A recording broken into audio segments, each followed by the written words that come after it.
How much money had been in there up until that point? Probably about $100,000, between 80 and 100. Imagine you are a police sergeant. You've spent 2 decades staring into the eyes of criminals, solving cold cases, and protecting the citizens of Chicago. You are the overtime queen.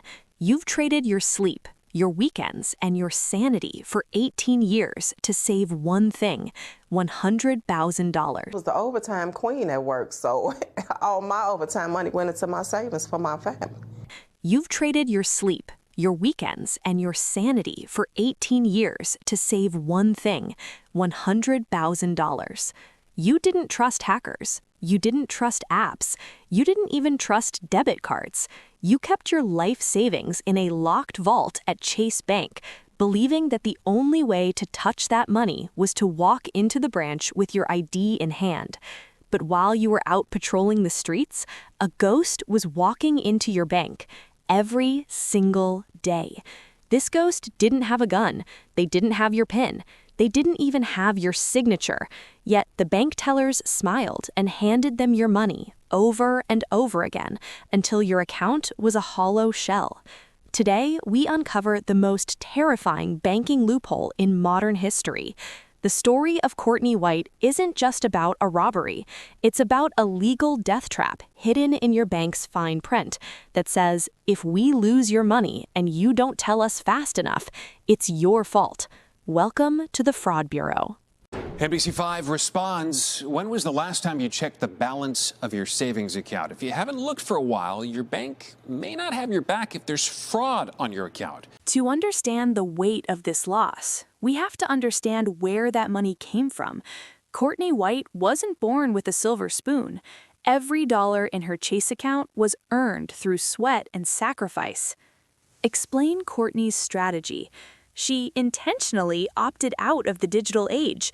No ATM card, no checks, no mobile banking. The money was for her son's education, a private school tuition that represented a better life. She had been with Chase for 20 years. To her, the bank wasn't just a business, it was a fortress. The heist didn't happen overnight. It was a slow, methodical bleeding of her account. From late 2021 through 2022, an impersonator walked into the Chase branch on 103rd Street in Chicago, sometimes 2 to 4 withdrawals in a single day. How does a bank teller hand over thousands of dollars to someone whose handwriting doesn't match the file?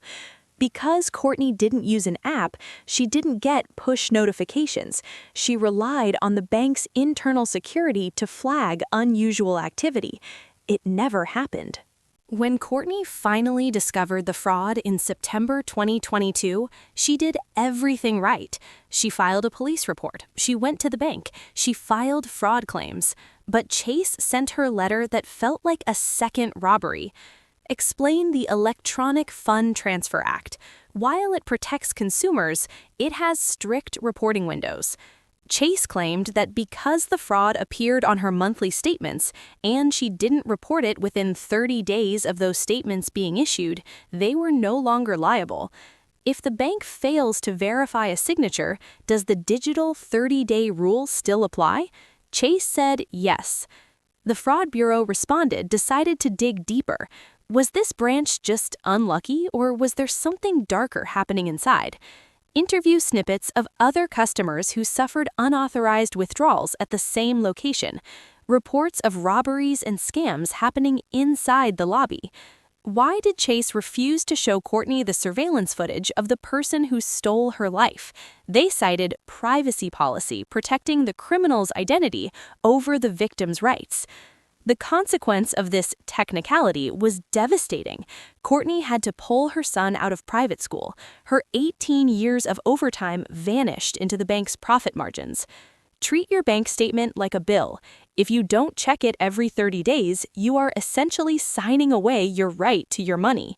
Set up alerts for every transaction over $0.01. If you find fraud, don't just call. Send a certified letter. Start a clock that the bank cannot ignore. If a decorated police sergeant can lose everything to a ghost in a bank lobby, what chance do the rest of us have? Chase Bank says safety is our priority.